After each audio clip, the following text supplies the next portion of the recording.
It was supposed to be a fresh start. After months in a complicated relationship, I was finally moving on, leaving behind all the pain, the arguments, and that suffocating feeling of insecurity. I met someone new, a sweet, gentle person who made me remember what it was like to be happy with someone by my side. In my apartment, I finally felt at peace. It was my refuge, my place of tranquility. The nights were calm, and the silence of the walls always gave me that comforting sense of safety.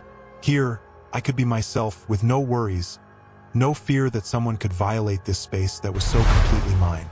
I was truly starting to believe that all of that was part of a distant past, buried, from which I had finally freed myself. My new relationship seemed to be going well, too. We went out together, laughed, and the whole light, carefree atmosphere made everything seem promising.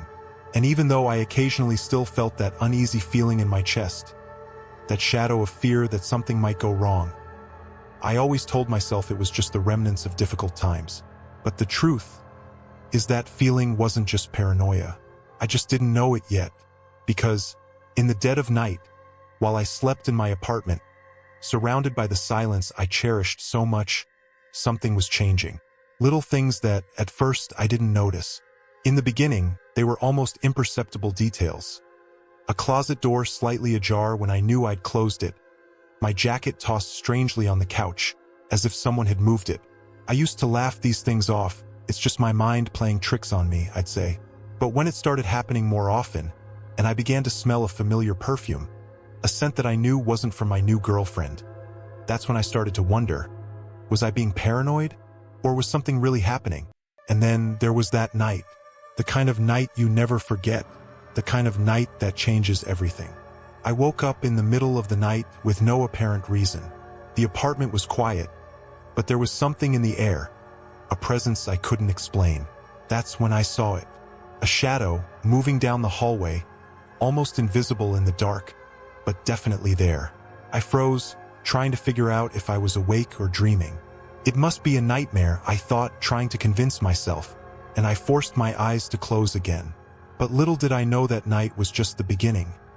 And that presence, that shadow I had barely glimpsed, was much closer to me than I ever could have imagined. The next morning, when I woke up, that strange discomfort still lingered over me.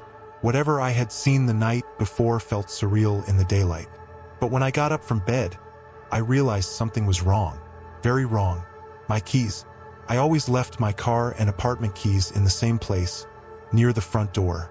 It was almost an automatic ritual. But this time, they weren't there. I searched around, on the counter, on the couch, even in my pants pockets, and nothing. Finally, I found them, lying on the kitchen floor. I would never do something like that. My heart started to race. I felt that cold chill running down my spine. And then came the other details. My jacket, which I'd hung over the chair in the living room, was now folded carelessly over the sofa.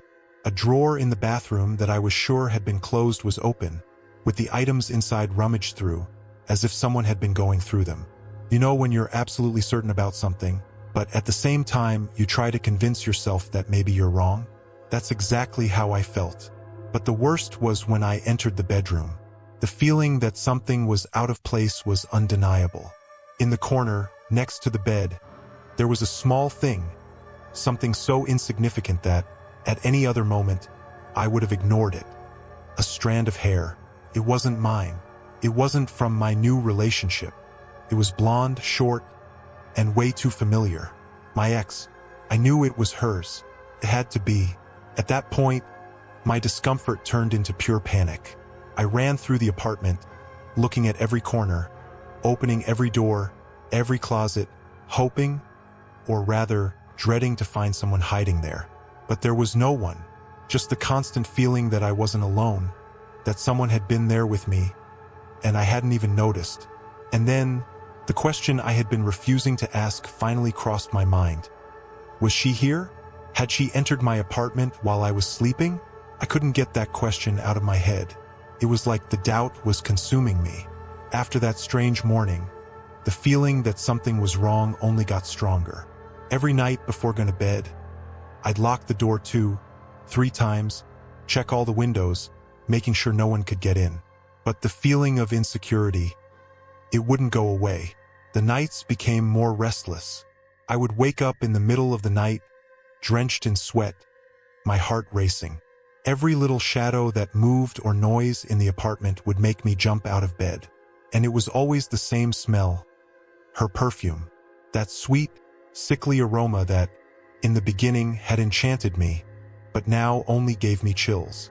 It was like, somehow she was always nearby, always watching, always waiting. That's when I decided to do something I honestly never thought I would. I installed cameras throughout the apartment. Small, discreet, hidden. I needed to know if I was going crazy or if something was actually happening. That night, I slept poorly, but for the first time, I felt a sliver of relief knowing that, if anything happened, I'd have proof. And it was the next day that my reality shattered.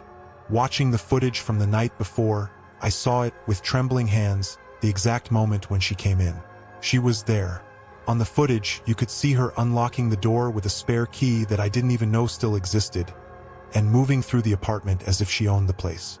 The way she walked to my bedroom, stopping at the door and just watching, for minutes, watching me sleep.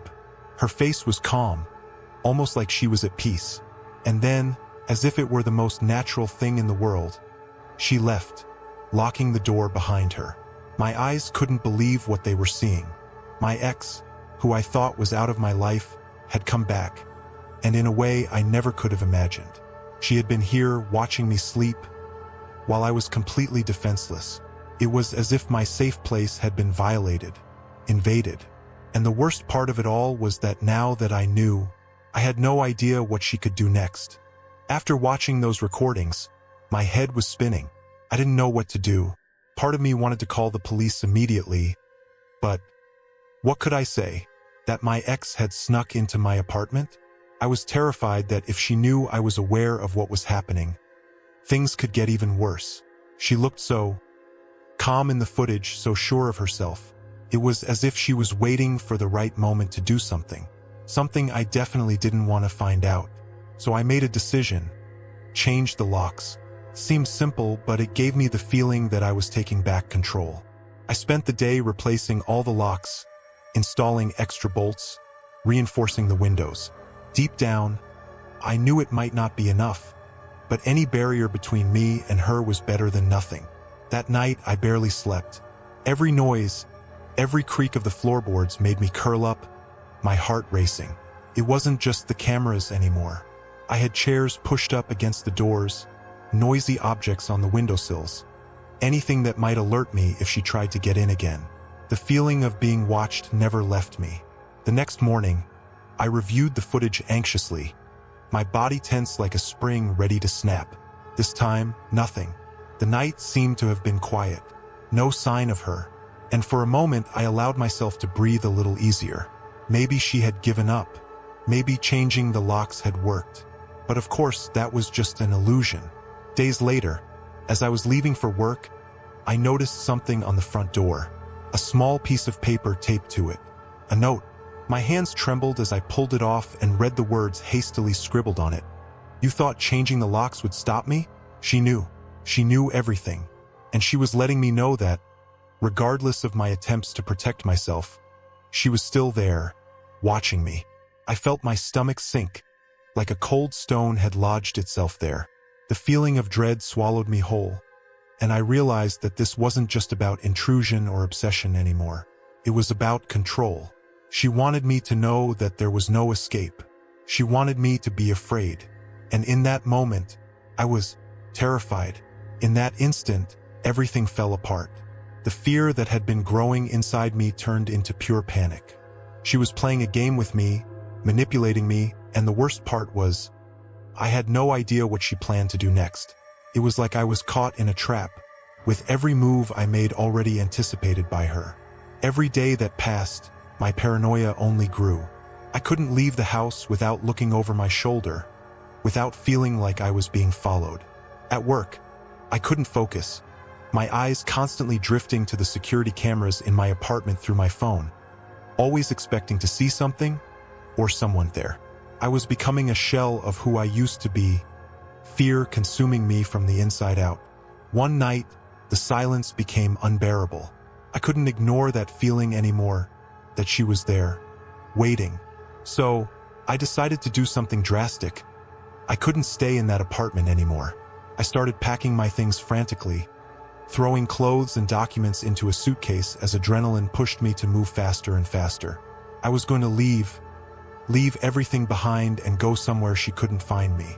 Just as I was about to leave, I heard a noise coming from the door. My heart stopped.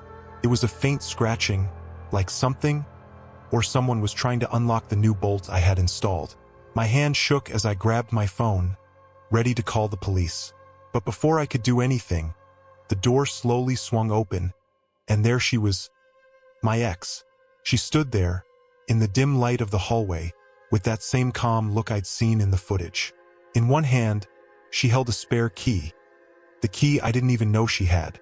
In the other arm, a package wrapped in colorful paper, like a gift. A strange, unsettling smile formed on her lips as she extended the package toward me. "I just wanted to see you. Wanted you to know I haven't forgotten about you," she said calmly, as if the whole scene was the most normal thing in the world. I thought we needed to talk. My instincts screamed at me to run, to shout, to do anything.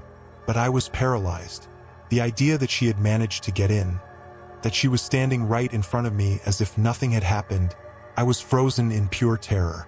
Finally, I managed to gather the strength to bolt past her, feeling her perfume invade my senses as I got away.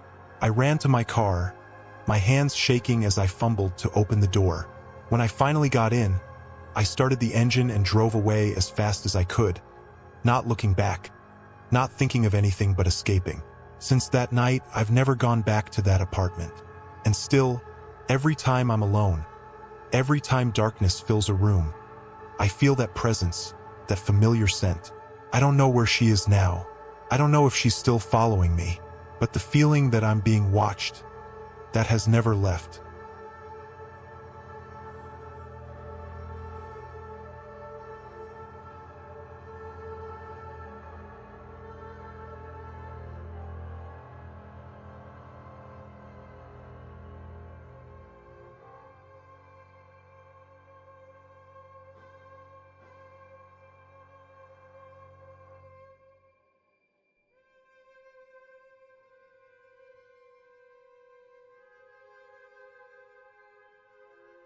I remember how it all started.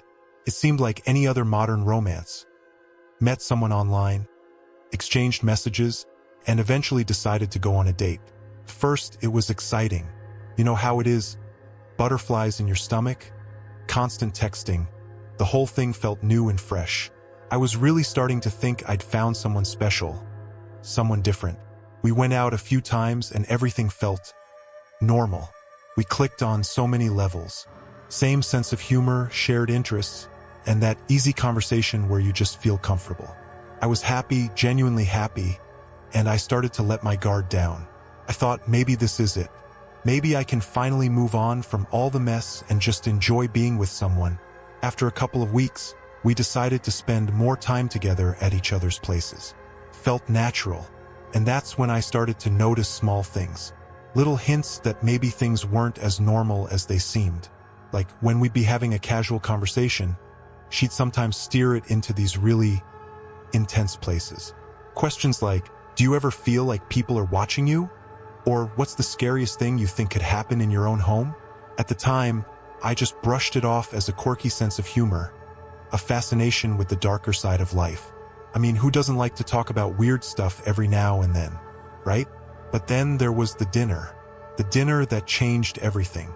We were at her place, candles lit, wine poured, and the night seemed perfect. She looked at me, across the table, her eyes locked on mine, and asked, "Do you ever fantasize about fear?" I laughed it off, thinking she was joking, but she didn't laugh. She just sat there, staring, waiting for an answer, and I remember feeling this pit in my stomach, like something was terribly off. Her eyes were fixed on me, unblinking, as if she was searching for something deep within. I tried to shrug it off, forcing a smile, but the atmosphere had completely changed. She leaned in closer, lowering her voice to almost a whisper. "I have a fantasy," she said slowly. "Something a little darker." My heart started to race. I didn't know what to say, so I just nodded, trying to keep it light. But then she started to describe it, and every word sent chills down my spine. She told me she wanted to act out a scene, one where she would break into my place in the middle of the night while I was asleep, watch me for a while, and then wake me up by standing over my bed, just to see the fear in my eyes.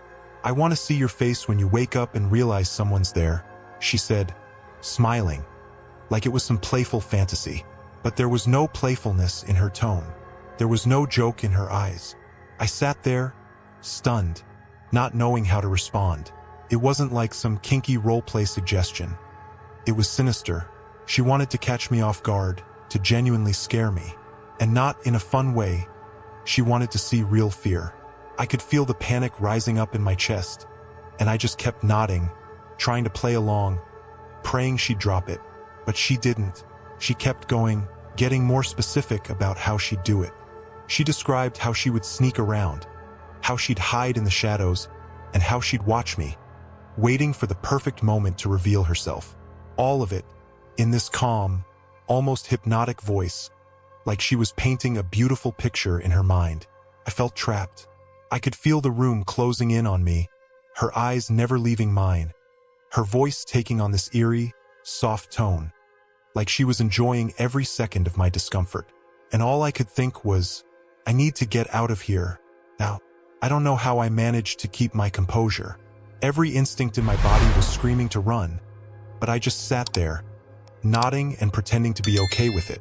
I forced myself to smile and said something like, "Well, that's an interesting idea," but all I could think was, get out. Get out now. Eventually, I made up some excuse about needing to be up early for work and that I should get going. She looked disappointed, like I had cut off her fun. But she didn't argue. She just kept staring at me, that unsettling smile never leaving her face, as I quickly gathered my things and headed for the door. When I got outside, the cold night air hit me like a wave, and I realized I'd been holding my breath the whole time. I practically ran to my car, fumbling with my keys, my hands shaking. I remember looking back at her window, half expecting to see her standing there, watching me leave, but it was dark. No sign of her. I got in my car and drove, and I didn't stop driving until I was home. Once I was back in my apartment, I locked the door behind me, slid down to the floor, and just sat there in silence. My mind was racing. Who the hell was this person I had been seeing? How did I miss all the red flags? And more importantly, what was she planning to do? I didn't sleep that night. Every creak, every sound from the apartment complex made me jump. I kept thinking she'd show up, that somehow she'd find her way in, that I'd wake up to see her standing over me, just like she'd described. I felt like I was going crazy, my eyes constantly darting to the shadows, my ears straining for any noise out of place. The next morning, I knew what I had to do. I picked up my phone, hands trembling, and sent her a message. "Hey, I think we're not a good match. I need to end things. Please don't contact me again." I stared at the screen, my thumb hovering over the send button, terrified of what her response might be, but I hit send anyway. I had to end it. I had to get her out of my life before things got even weirder. After I hit send, I waited. My heart pounded in my chest as I watched the screen, waiting for those 3 dots to pop up. I expected anger, begging, maybe even threats, but nothing. Minutes turned into hours, and there was no response. A part of me felt relieved. Maybe she got the message and moved on. Maybe I was overthinking it. But deep down, I knew better. There was something too unsettling about the whole thing to let my guard down completely. I tried to go about my day, but everything felt off. I kept checking my phone, expecting her to text or call. I avoided going out, and every time I heard footsteps in the hallway outside my apartment, my heart would race. Days went by and still nothing. No messages, no missed calls. I started to relax a bit, thinking maybe she really was gone for good. But then, it happened. One night, I came home after a long day, exhausted and ready to crash. I pushed open the door, and the first thing I noticed was that smell. A faint trace of her perfume, that sickly sweet floral scent I knew all too well. I froze in the doorway, my eyes darting around the room. Everything seemed to be in place, but the smell, it was like she had just been there. I walked in slowly, my hands shaking, checking each room. Nothing. But when I got to the bedroom, my blood ran cold. Laying on my bed, perfectly centered on the pillow, was a note. Just a single piece of paper, folded in half. With trembling hands, I picked it up and opened it. Inside, in her handwriting, were just 2 words, "Sweet dreams." I backed away, my heart pounding, staring at that note like it was going to jump up and bite me. She had been here. She had gotten into my apartment somehow. I checked every door, every window, all locked. There was no sign of forced entry. It didn't make sense. How had she gotten in? How had she known where I lived? The reality of it hit me like a freight train. She was playing a game, and I was the target. I didn't stay there that night. I grabbed my car keys and left, driving to a friend's place without a second thought. All I could think about was her standing in my apartment, leaving that note, imagining me finding it. And I couldn't shake the feeling that she was still out there, watching, waiting for her next move. I barely slept that night. Every noise outside made me jump. Every shadow seemed like it could be her. My friend tried to calm me down, saying I was safe there. But how could I feel safe when she had found a way into my apartment without leaving a trace? I kept replaying everything in my mind, every moment of our time together, trying to figure out what I missed. The next day, I went back to my place, only to grab a few things. I couldn't stay there. I didn't feel safe. But when I got there, something was different. At first, I couldn't quite put my finger on it. Everything seemed to be in its place. Nothing was out of the ordinary. And then I saw it, my framed picture on the shelf. A photo of me and my family. Except the glass was cracked, a thin, jagged line right across my face. I felt sick. She had been here again. I didn't know how, I didn't know when, but she had been in my apartment. And this time she left a warning. My hands shook as I packed up clothes and essentials as quickly as I could, stuffing everything into a duffel bag. The feeling of her eyes on me was unbearable, as if she were standing right behind me, watching me pack, knowing that she was pushing me to the edge. I left and didn't look back. I stayed with friends, moving around, never sleeping in the same place twice. I even went to the police, but without any real proof of a break-in or a crime. They couldn't do much more than file a report and tell me to stay alert. I wanted to scream. How could they not understand how terrifying this was? How vulnerable I felt. Weeks went by, and I did everything I could to erase myself from her world. Blocked her on social media, changed my phone number, and even considered moving to a different city. And slowly, the fear started to fade. I told myself she was gone, that she had finally given up. But it never really ended, because every now and then, I'd still feel it, that cold, creeping sense of being watched. I'd catch a glimpse of someone who looked like her in a crowd, or I'd get a random call from an unknown number, and all the fear would come flooding back. Even now, I sleep with one eye open, always wondering if she's still out there, still watching, still waiting. Because that's the thing about fear. Once it's planted, it never really leaves. It stays there, like a shadow, always lurking, always just out of sight.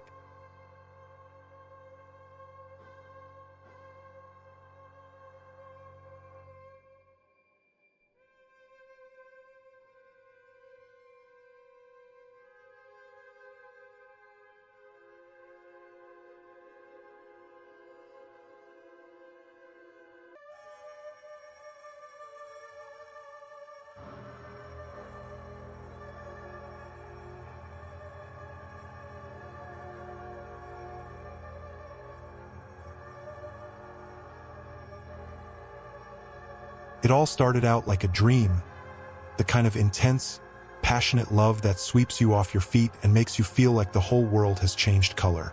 He was everything I thought I wanted: charismatic, confident, and so sure of himself. When we first met, it was like fireworks. We spent every moment together, and I remember thinking, this is it. This is the person I've been waiting for. But looking back, I can see it now. All those little signs that I ignored. The way he'd always want to know where I was, who I was with, and what I was doing.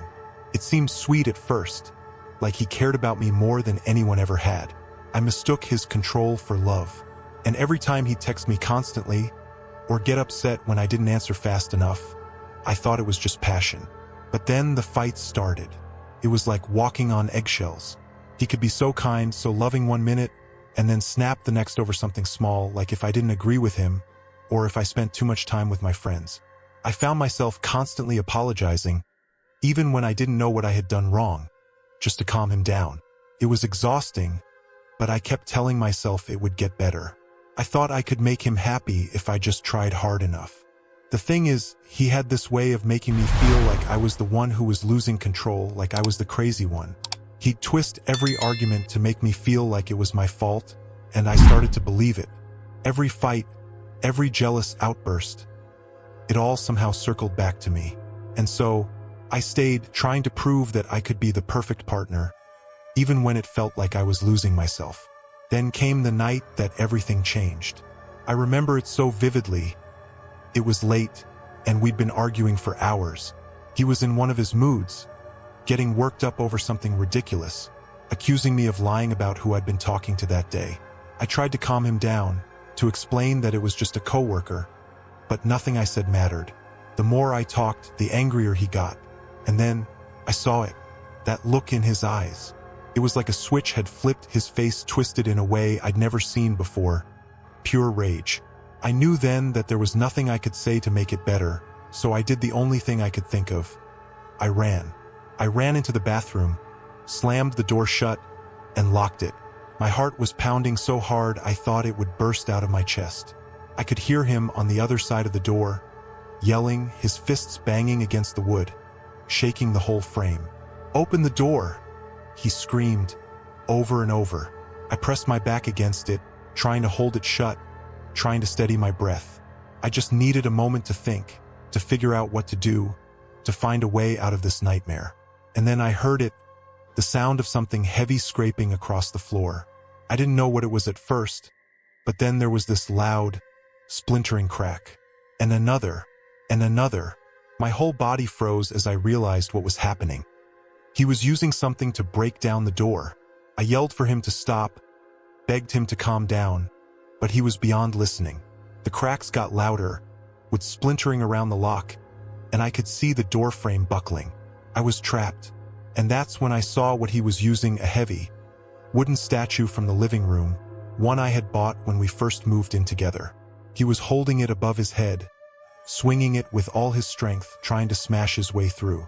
In that moment, I was more terrified than I'd ever been in my life. All I could think was, if he gets in here, I don't know what he'll do, and there was no way out, no window to climb through, no other door to escape. All I could do was pray that somehow the door would hold. The door wouldn't hold. I could hear it groaning under each hit, the wood starting to give way. Every time he swung that statue, the door cracked more and more, and I could see his face through the widening gap, red with rage, teeth clenched, eyes wild. He was like a person possessed, and I had no idea what he was capable of. I kept screaming, pleading for him to stop, telling him that I'd do whatever he wanted, but nothing worked. And then, just as the door was about to break completely, something shifted. I don't know what changed in him, but he paused. He stood there, breathing heavily, staring through the jagged opening he had made. For a moment, there was just this tense silence, both of us frozen on either side of the broken door. And then, as suddenly as it started, he dropped the statue. It hit the floor with a heavy thud, and he backed away, muttering something under his breath. I couldn't make out his words. I was too stunned, too scared to comprehend anything but the fact that he had finally stopped. I waited, not daring to move, until I heard him leave the room and slam the front door behind him. I stayed there, sitting on the bathroom floor, shaking and trying to catch my breath, for what felt like hours. It was like my whole body had shut down, and all I could do was listen to the silence that filled the apartment.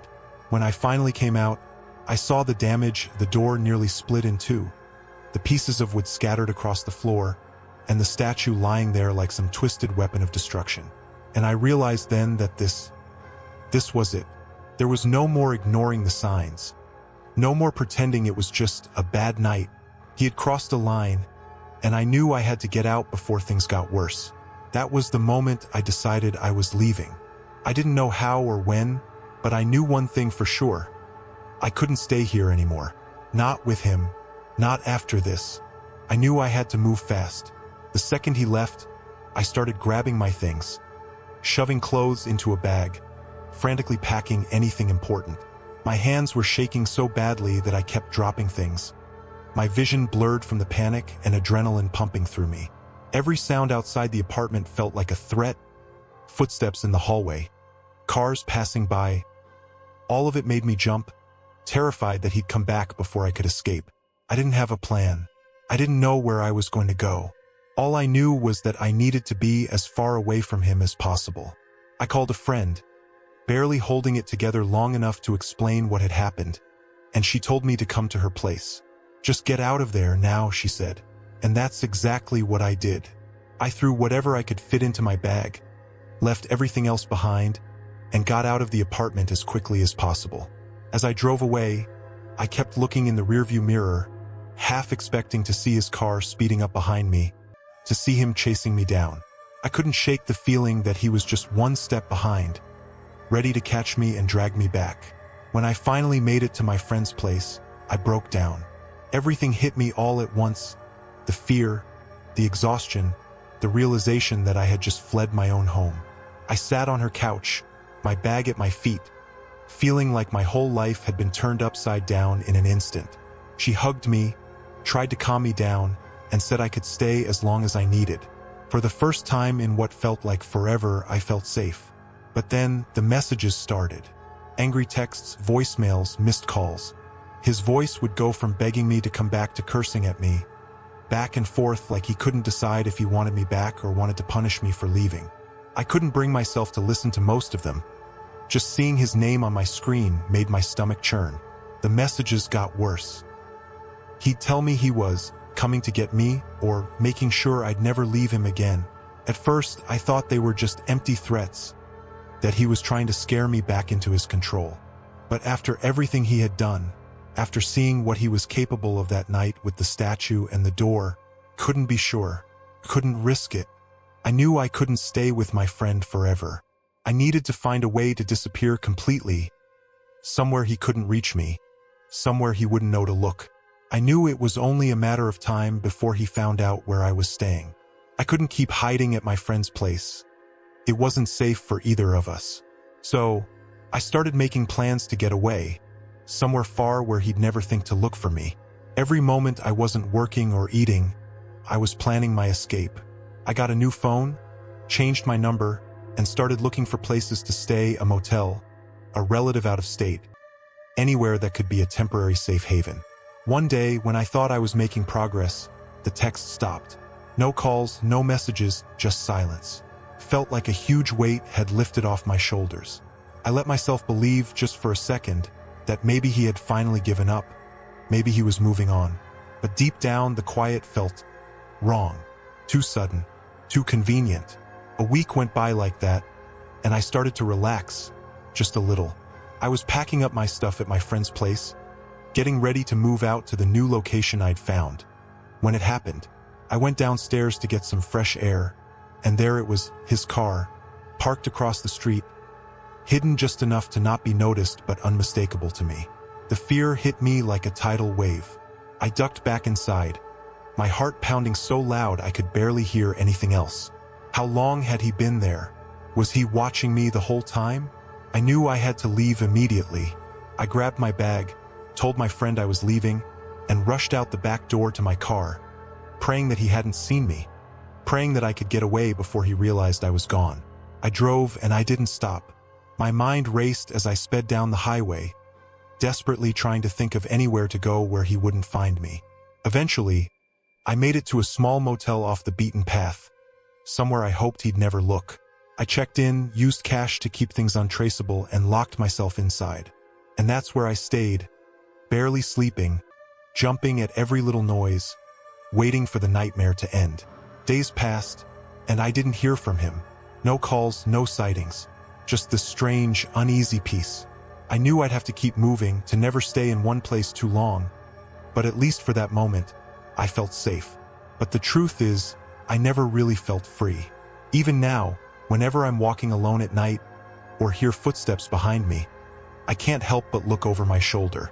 I can't help but feel that he's still out there, somewhere, waiting for the right moment.